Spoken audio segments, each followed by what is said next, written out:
Hi everyone, welcome to another video. We talked at length in a bunch of videos before this one about some different types of graphs. We looked at hyperbolas, exponentials, and a bunch of other ones. And what we're doing in this video, this is going to be a two-part topic where in this video we are going to be talking about using graphs to describe change. And in the next video, we're going to talk about variables and how they relate to one another in terms of through the context of change and relationships between variables, whether these are directly proportional or what we call inversely proportional. But in this video, we are just looking at trying to describe some kind of change using graphs. So let's take a graph, and instead of plotting this on an XY axis, we're going to plot this on a distance. So in place of the Y axis, I've put this D for distance versus time graph.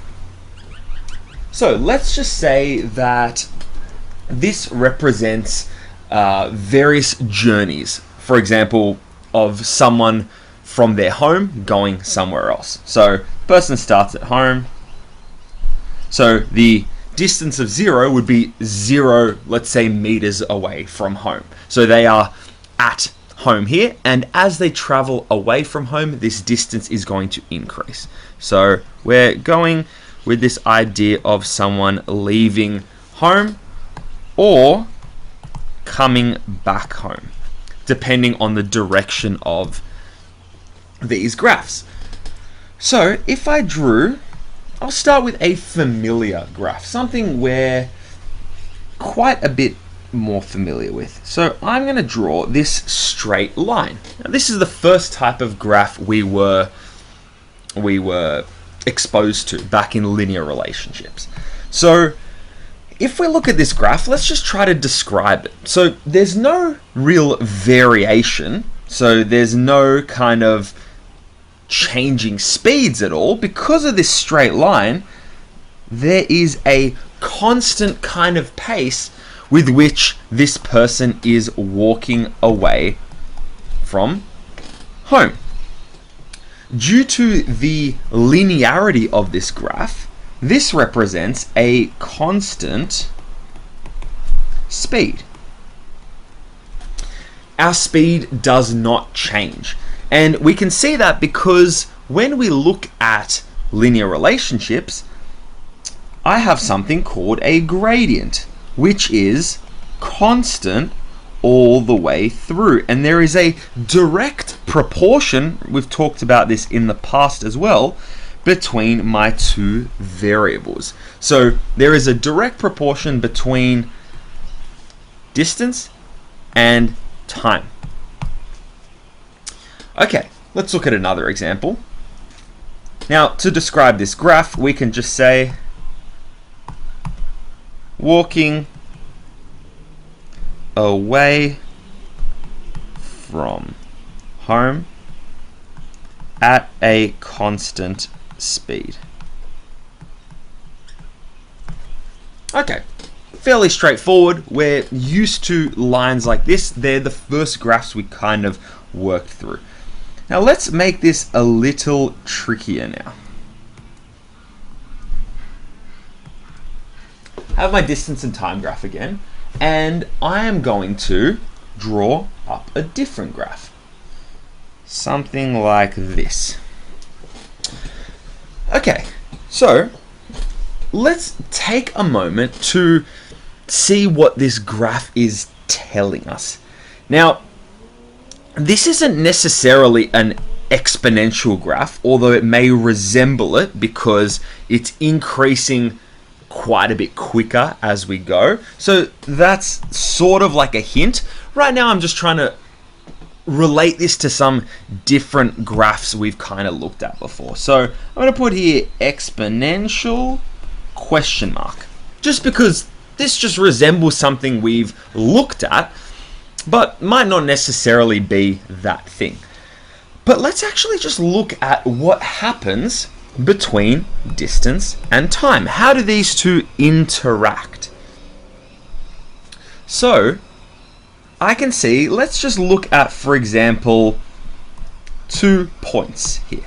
So this point here and this point, and our starting point at 0, for example. So a certain amount of time passes, and I'm going to draw this with this green dotted line here, and looks like a decent amount of time has passed, but we've only moved a small distance from home relative to the entire axis, for example. Here, I've traveled about, let's say just this was one period of time. Half the time has passed, say from here to here, and I've only traveled a small distance. So, based on this graph, this tells us that we're starting our movement, our speed is, for one, it's changing because it's not a constant type of graph. It's kind of showing a bit of variation. So between here and here, the points I've drawn, we can say, for example, starts off at slower speed.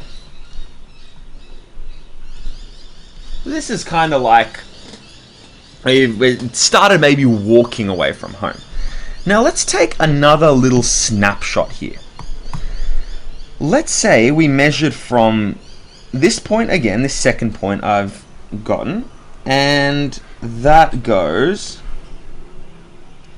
up to here.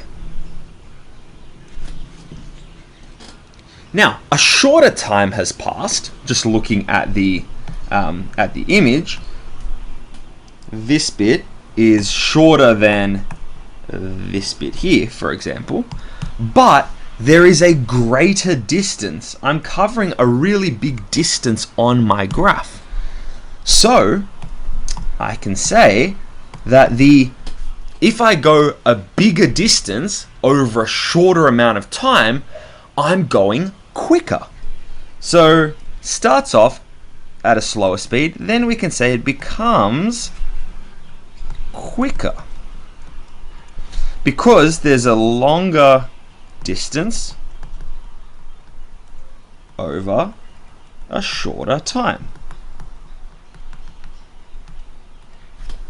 And this takes us back to something we looked at a couple of years ago, content-wise. We looked at this idea of rates and a rate of change.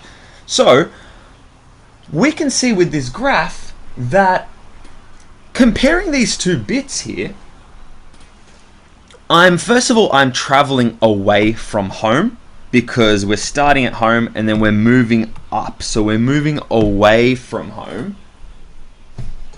But there is an increasing speed. So we've started with covering a big amount of time, but a small distance. So quite slow. Then we change to, in a shorter amount of time after that, we cover a really big distance. So we can say that my speed is increasing. So this is a key idea we're going to introduce for this graph. I have an increasing speed. Or in other words, I'm accelerating. So this is something that the graph tells us, something we can visually kind of pick up here. But it's starting to resemble some other graphs we have been looking at. When we did this back in rates, we looked at a graph and it was always these straight lines. Now, we're looking at these different types of graphs and they communicate different information to us. Now, let's look at another one, for example.